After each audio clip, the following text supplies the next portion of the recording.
Today on Running to Him. By not remembering what God did to Egypt, we are on track to lose our freedom and significance in the world, and it's because we failed to honor and worship God. And this is the devotion for 12:5. We'll read through the Pentateuch until January, and today we read Exodus chapter 13 through 15 and concentrate on Exodus 13, 6 through 9.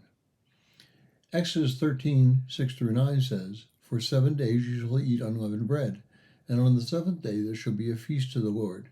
Unleavened bread shall be eaten throughout the 7 days, and nothing leavened shall be seen among you, nor shall any leaven be seen among you in all your borders. You shall tell your sons on that day, it is because of what the Lord did for me when I came out of Egypt.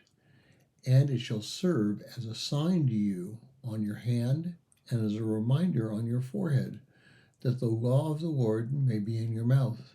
For with a mighty hand the Lord brought you out of Egypt." The verse I've chosen today is surrounded by one thought: the firstborn is to be dedicated to God. That is a very sobering thought. Why should the firstborn, the first child, the first sheep, the firstborn goat, the firstborn seed of your garden be dedicated to God? Now, we value that which we have and the experiences that we have had.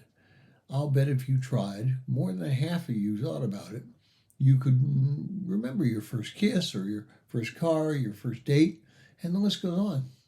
There's something really important about that which comes first in our lives. Now, Tony and I treasure all of our children. We are incredibly proud of who they've grown to be and the spouses they've taken and the grandchildren they have provided us.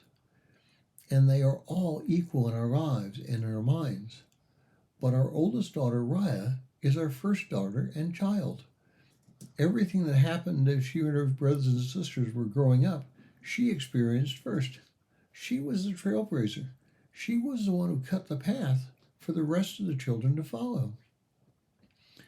God recognizes, or even better put, desires that we realize the first things that He gives us. This is not because the second thing or the third thing that He gives us has less value. It's because we recognize His gifts through the first things that we receive from Him. Now, when God judged the Egyptians by taking the lives of their firstborn children and cattle, He was driving home a powerful object lesson. He was telling the Egyptians that He is the one who provides things for them, and He can also remove stuff from them. We would do well to take that point to heart. We live in the world's wealthiest, most prosperous, most valuable country. But we also live in a time where there is the most open sin and the most disregard for God and the most breakdown of our society. We are not honoring God and certainly not honoring those things that God gave us.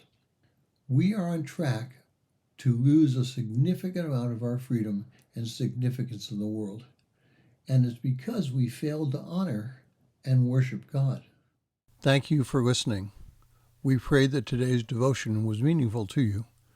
We would love to hear from you. You can use either Facebook or YouTube to like, subscribe, share, and tell others about us.